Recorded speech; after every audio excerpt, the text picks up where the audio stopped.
Gracia y paz, amados hermanos, de Dios nuestro Padre y de su amado Hijo, Jesús el Cristo. Sean todos bienvenidos a este canal, Leyendo la Biblia. Reciban como siempre un cordial saludo de este servidor.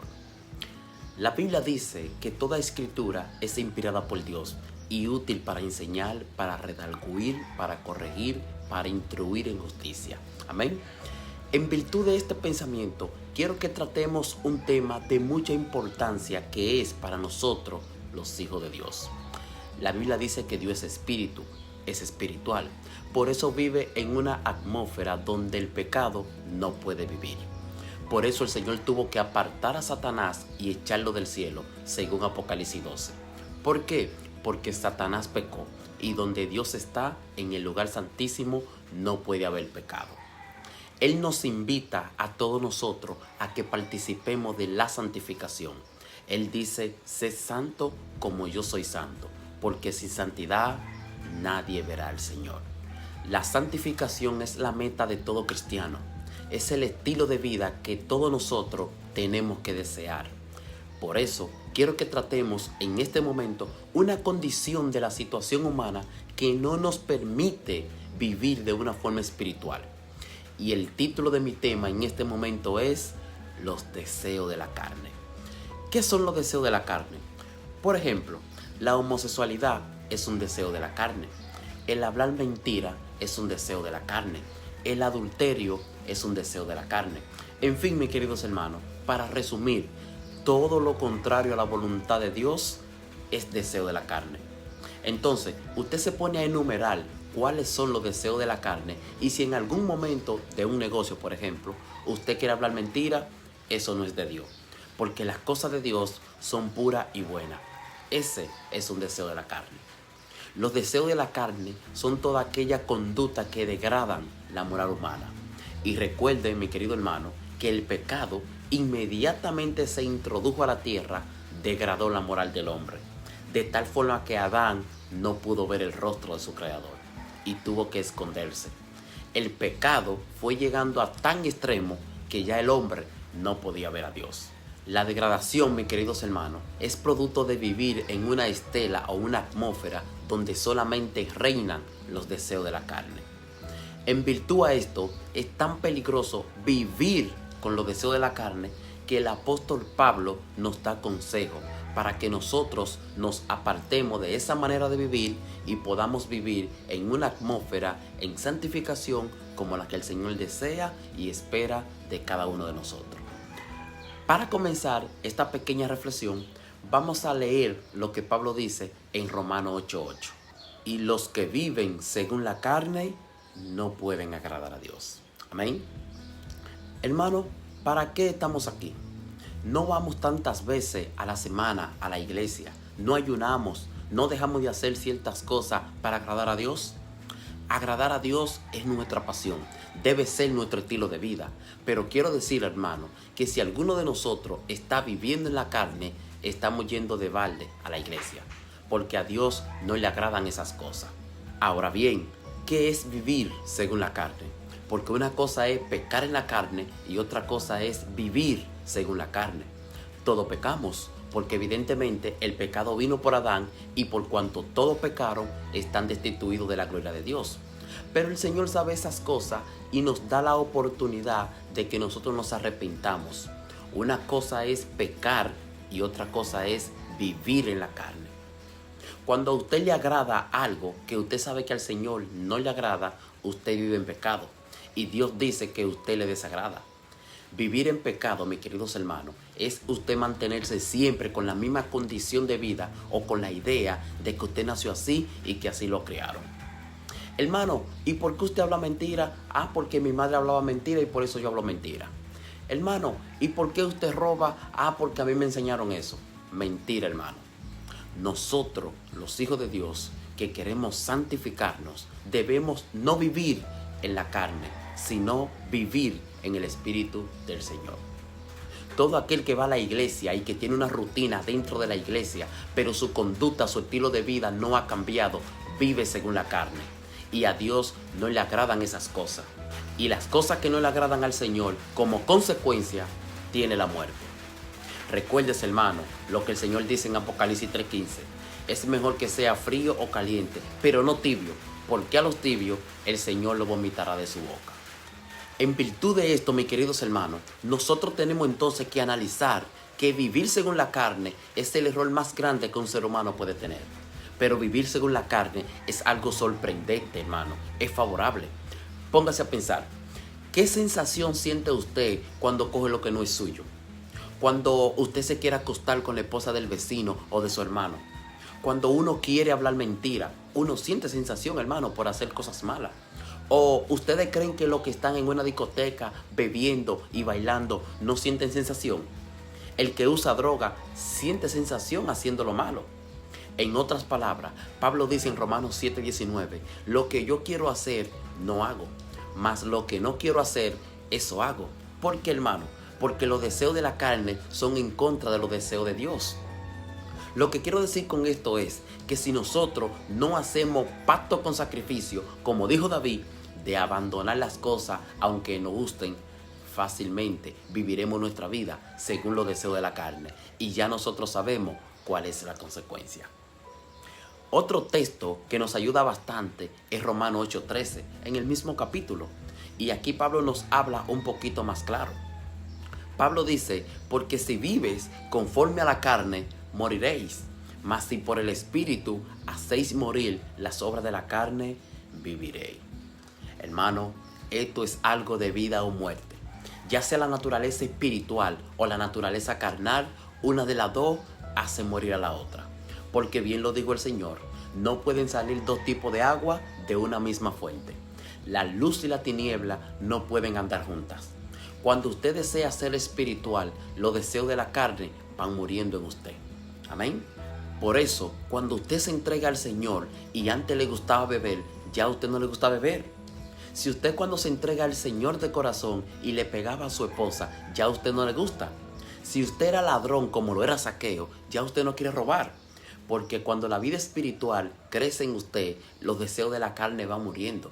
Pero viceversa también, hermano. Cuando usted no deja que el Señor transforme su vida, los deseos de la carne hacen que el Espíritu de Dios muera en usted. Y por eso vivimos una vida miserable solamente de apariencia. Ustedes no han visto o escuchado a personas impías decir que hay cristianos que son peores que el diablo. Ese dice que es cristiano, pero ese es peor que el diablo. Esa persona se creen cristiana, pero tienen un estilo de vida totalmente mundano que a nadie le agrada. Cuando Jesús llegaba a cierto lugar, brindaba compasión, amor y seguridad. Si nosotros no brindamos esos mismos sentimientos cuando nos acercamos a alguien, tenemos que revisarlo, hermano. Porque fácilmente estaremos viviendo una vida egoísta y miserable, aparentando ser cristiano, y ya hemos visto lo que Pablo dice. A Dios no le agradan esas cosas. En Gálatas 5:17 también podemos ver algo más claro que Pablo nos aclara con relación a este tema de vivir bajo la carne. Pablo dice en Gálatas 5:17, porque el deseo de la carne es contra el espíritu y el del espíritu es contra la carne. Y estos se oponen entre sí para que no hagáis lo que quisieren. Ya lo hemos dicho, hermano, la luz y la tiniebla no pueden andar juntas. Una persona puede vivir en tiniebla toda su vida, pero cuando conoce a Cristo y quiere ser cambiado, su vida se aclara, su camino se aclara y anda por senderos seguros. Y es que las Escrituras nos dicen en 2 Corintios 5:17 que si alguno está en Cristo, nueva criatura es. Las cosas viejas pasaron, he aquí todas son hechas nuevas. Inmediatamente nosotros queremos ser espiritual. La Biblia dice que entonces somos contrarios a la carne. Es imposible ver a un cristiano hablando mentira. Un cristiano genuino no guarda rencor. Un cristiano genuino es amoroso, bondadoso, misericordioso, es compasivo. Si yo me analizo mi estilo de vida y veo que no cumplo con esta característica, entonces yo realmente vivo conforme a la carne y no conforme al Espíritu de Dios. Porque quien vive conforme al Espíritu de Dios es nueva criatura y todas las cosas que antes se hacían ya no se hacen, se aborrecen, porque Cristo vive en nosotros. En Gálatas 5, del 19 al 21, podemos encontrar un panorama más amplio y detallado de lo que Pablo realmente nos quiere dejar dicho con el tema de vivir bajo las obras del Espíritu y no bajo las obras de la carne. Las obras de la carne, mencionado por Pablo en Gálatas 5 del 19 al 21, se pueden agrupar en 4 grupos. En el primer grupo podemos ver los pecados de impureza, los pecados sexuales, como es el adulterio, fornicación, la inmundicia y la lascivia.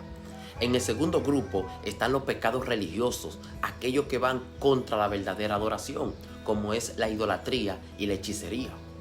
En el tercer grupo están los pecados sociales, aquellos que van contra el amor, como son las enemistades, pleitos, celos, ira, contienda, hermano, disensiones, herejías, envidia. Amén.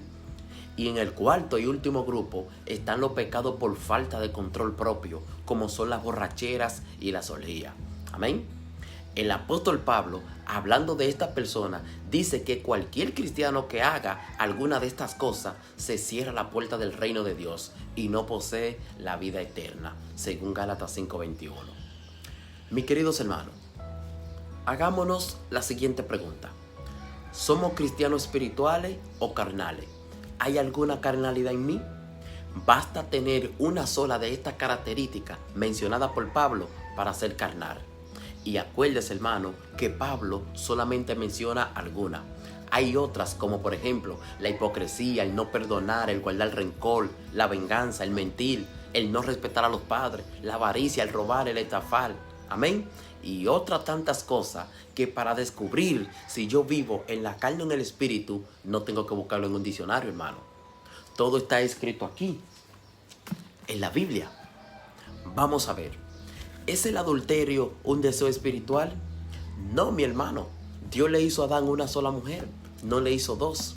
Cuando nosotros vemos a nuestras esposas bonitas y vemos más bella a la vecina, dice la Escritura que cuando miramos a una mujer y la codiciamos, ya cometemos adulterio. El pecado, hermano, comienza aquí, en la cabeza. Una persona espiritual puede ver a quien vea y esa persona es un hermano más, no una persona con deseos sexuales. Homicida. ¿Qué es un homicida? Un homicida no es solamente aquel que mata físicamente a alguien. La muerte más grande que se le puede dar a una persona es la muerte emocional. Cuando usted le tumba los deseos y hace que una persona se sienta insignificante. ¿Saben la cantidad de padres que le dicen a sus hijos que no valen nada? Y sus hijos evidentemente se lo creen. Son homicidas, hermano, aunque viviendo evidentemente son homicidas porque ya han matado emocionalmente. Esposo y esposa que se contradicen y se dicen que tú sin mí no eres nada o no vale nada. El homicida, mis queridos hermanos, tiene muchas esferas que no es solamente quitarle la vida a una persona para que no respire.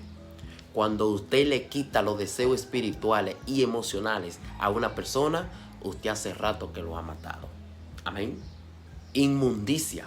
Inmundo es todo aquello que desagrada al Señor. La Biblia abre un panorama bastante amplio para saber qué es inmundo ante los ojos del Señor. Algo inmundo es lo que el Señor aborrece, que no acepta ni tolera, ni siquiera lo aguanta. En Gálatas 6:7 también encontramos un texto muy importante y que aquí sí es verdad que nosotros no engañamos a nadie. Gálatas 6:7 dice: no os engañéis, Dios no puede ser burlado, pues todo lo que el hombre sembrare, eso también segará. Amén. Hermano, en el libro de Apocalipsis, capítulo 2, versículo 23, el Señor dice: yo soy quien escudriña la mente y el corazón. Usted puede engañar a los hombres, pero al Espíritu de Dios nadie lo engaña. Ejemplo tenemos cuando Ananías y Zafira llevaron sus ofrendas ante los apóstoles y dijeron que vendieron la heredad en tanto y mentira, hermano, que la habían vendido en otra cantidad y se habían reservado algo cuando ya lo habían prometido. Y Pedro le dijo: no has mentido a los hombres, sino a Dios. Y en ese mismo momento expiró y murió. Procuremos, hermano, de serle fiel al Señor. No dentro de la iglesia para que el pastor nos vea, sino en nuestros hogares para que nuestros hijos y nuestras esposas nos vean. En nuestras empresas para que nuestros compañeros y jefes sepan que somos cristianos. En nuestra comunidad para que los vecinos cuando nos miren con admiración. Porque haciendo estas cosas nosotros podemos representar el nombre de Dios en alto. Y recuerda, hermano, que según la ley de Dios hay un solo mandamiento sin misericordia y es el tercero: Dios no dará por inocente al que tome su nombre en vano. El nombre de Dios es un nombre muy poderoso. Ese título en la frente vale bastante para que nosotros andemos en la calle desprestigiándolo y pisoteándolo en el suelo. Dios no puede ser burlado, hermano. El alma que pecare, esa morirá. Procuremos, mis queridos hermanos, de mantener el título de cristiano en alto para que nosotros podamos agradar al nombre de Dios. Porque viviendo según la carne, desagradamos el nombre de Dios. Y recuerde también, hermano, que a los que aparentan tener fruto, pero no dan fruto, el Señor los maldice y se muere al instante. Eso pasó con la higuera y pasará con muchos cristianos en aquellos días, según Apocalipsis 13. Otro texto que nos ayuda bastante a comprender lo que estamos hablando aquí es Gálatas capítulo 6, versículo 8. Porque el que siembra para su carne, de la carne segará corrupción, mas el que siembra para el Espíritu, del Espíritu segará vida eterna. Lo que el hombre sembrare, eso también segará. Mis hermanos, evidentemente Dios es justo y dice que le pagará a cada uno según sus obras. Si nuestras obras son fruto del Espíritu, la recompensa será la vida eterna. Pero si hasta ahora hemos hecho cosas dignas de los frutos de la carne, pues ya sabemos que nuestra recompensa será la muerte eterna. Primera de Juan 2:16 dice: porque todo lo que hay en el mundo, los deseos de la carne, los deseos de los ojos y la vanagloria de la vida, no proviene del Padre, sino del mundo. Amén. Y con esto termino, mis queridos hermanos. La Biblia dice en Mateo 6:21 que donde está vuestro tesoro, allí está nuestro corazón. El Señor nos invita a todos nosotros a que le imitemos a Él. Ejemplos he dado para que como yo hice, vosotros también hagáis. Dios quiere que nosotros nos arrepintamos de corazón y que vivamos una vida sincera en su iglesia y no una vida miserable con doble vida escondida. La sinceridad el Señor la premia. Él dice que honra a los que les honran. Amén. Pero los que juegan con su nombre, hay muchas maldiciones que la Biblia dice que el Señor le dará a aquellos que aparentan ser y no son nada. Hermano, que el Señor lo bendiga grandemente y que sus palabras puedan ser un bálsamo en nuestros corazones. Dios te bendiga y recuerda seguir leyendo la Biblia.